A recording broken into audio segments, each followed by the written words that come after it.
bienvenue sur le podcast Merveilleuse. Ici, on vous propose un regard différent. Notre souhait, Vous aider à embellir la relation avec votre enfant. est construire une toute nouvelle relation avec vous-même. Qui sommes-nous ? Céline, thérapeute, Émilie, enseignante. toutes les deux animées par cette volonté de vous accompagner sur ce chemin. Bonne écoute.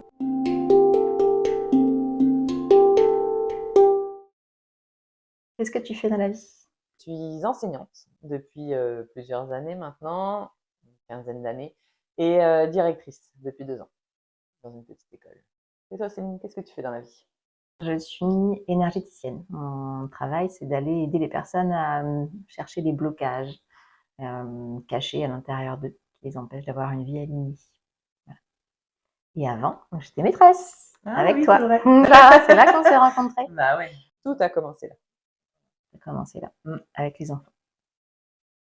Qu'est-ce qui t'anime? Moi, je voudrais changer le monde. C'est, je pense, mon gros problème. Je voudrais aider les enfants, surtout. Les enfants à être qui ils sont vraiment dans toute leur entièreté, si on peut dire. Et le respect qu'on leur doit, surtout. Qu'est-ce qui m'anime ensuite? La danse, le dessin, la création en général. Et toi, Céline? Moi, j'ai un peu le même rêve que toi. Alors, je peut-être pas changer le monde, mais aider les. Mon rêve, ce serait que chacun s'aime.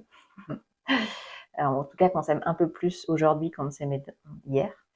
Toute ma vie, elle va être axée là-dessus. Donc, je travaille beaucoup sur moi. J'adore explorer pour moi, pour les autres. Et j'aime beaucoup donc tout ce qui est créatif, écrire, dessiner, chanter.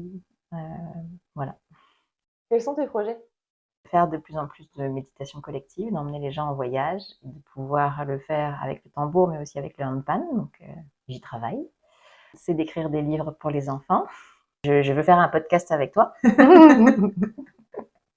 J'aimerais créer un endroit safe où on peut parler des sujets qui nous animent profondément. Voilà. Un endroit où on peut tout dire en sécurité et aider les autres à s'accueillir aussi. Joli projet. Joli projet. Et toi? Et moi, mes projets. Trouver un réel sens dans ma vie pro. J'aimerais vraiment approfondir l'aide que je peux apporter aux autres. Donc, en ce moment, enseignante, ça répond plus vraiment à ça. Donc, approfondir et accompagner les familles. J'aimerais vraiment faire ça. C'est un énorme projet de vouloir aider davantage des familles. Ouais, mais c'est encore trop abstrait pour moi pour l'instant. Non, mais J'aimerais c'est flou vraiment parce avoir, que on va dévier sur la création d'un projet. Ouais, Mais, c'est vrai. il y a l'idée à y planter, et puis après, elle est en gestation, C'est ça. elle Tant qu'elle fait mûrisse. son chemin sous terre et après, elle se montre au monde. Donc, tu es dans la première phase, il faut Ouais. l'accepter, ça prend du temps et ça va se dessiner tout doucement. C'est ça. Pareil que j'ai un projet de podcast aussi avec toi. Qui me met bien des coups de pied aux fesses pour avancer, mais finalement, c'est aussi nécessaire pour aller à la rencontre de moi-même. Donc, merci Céline. C'est clair qu'on peut le faire parce qu'on est deux. Je pense que chacune Ouais, toute ça seule, serait- ça serait Ouais, ça compliqué. serait encore plus dur. Tu te vois où dans 5 ans? Non, ça c'est non. Non, Je suis non, pas, ça je c'est suis pas pas possible. prête. Non, puis après, il faut garder quand même. Part de mystère. Voilà.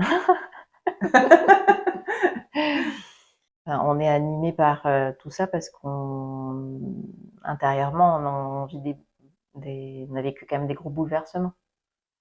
Mm. Quand tu veux changer le monde, c'est parce qu'il y a quelque chose à l'intérieur qui Bah crie, oui, tu vois. ouais. Je veux aider les gens à s'aimer parce que moi je m'aimais pas. Mm.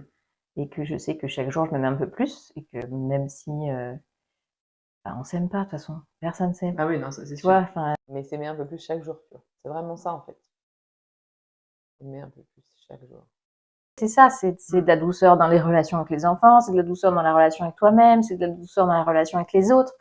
Et plus tu mets de la douceur, plus la violence elle s'en va. Enfin, tu vois, ça remplace en fait, ça prend la place de la violence, quoi. Déjà même dire le mot, c'est compliqué. La violence, on pense souvent aux coups, etc., mais c'est pas que ça. C'est les paroles, c'est un regard. Enfin, le manque de confiance que les autres autour de toi peuvent avoir en toi, crée une vraie faille et créer des dégâts. Donc quand je dis des dégâts, c'est que voilà, c'est parce que quand tu acceptes de regarder à l'intérieur de toi et que tu regardes quel est l'état de tes entrailles, C'est ça. et bah tu fais ah Je repasserai. ok, je vais refermer. C'est ça, je repasserai. Et là-dessus, personne n'a de leçon à donner, quoi. Juste essayer de faire un peu mieux que la veille, d'apporter un peu plus de douceur dans chaque relation, mais aussi dans la relation avec nous-mêmes. Avec soi-même, oui. Et après, je pense que l'important, c'est déjà d'en prendre conscience. C'est clair que déjà, si on arrive à prendre conscience des petits pics qu'on s'envoie à longueur de journée, de oh là là, t'as vu ma tête ce matin? C'est ça quoi. Voilà, ben, déjà, si on en prend conscience, je pense que ça aidera aussi. Ça permettra de faire le déclic. Moi, si je garde un truc, en fait, qu'est-ce que je veux? Bah, je crois que c'est de la douceur finalement. C'est apporter un espace de douceur pour que chacun puisse s'épanouir, guérir, s'aimer, s'accepter, accepter toutes les parts de soi. Et cet espace, il se crée par un podcast, il se crée par des livres où tu peux diffuser ta douceur, par les méditations où je veux juste, tu vois, porter tout le monde pour qu'il puisse aller voir à l'intérieur d'elle ou de lui. Donc ça va être ça, apporter de la douceur. C'est un joli mot, douceur. Moi, j'ai le mot écoute depuis tout à l'heure. C'est l'écoute de soi. Plus que l'écoute, j'écoute quelqu'un, oui, mais c'est surtout l'écoute de soi. Être vraiment à son écoute pour ah ouais, quand ça va pas et c'est pas grave en fait. Et l'écoute.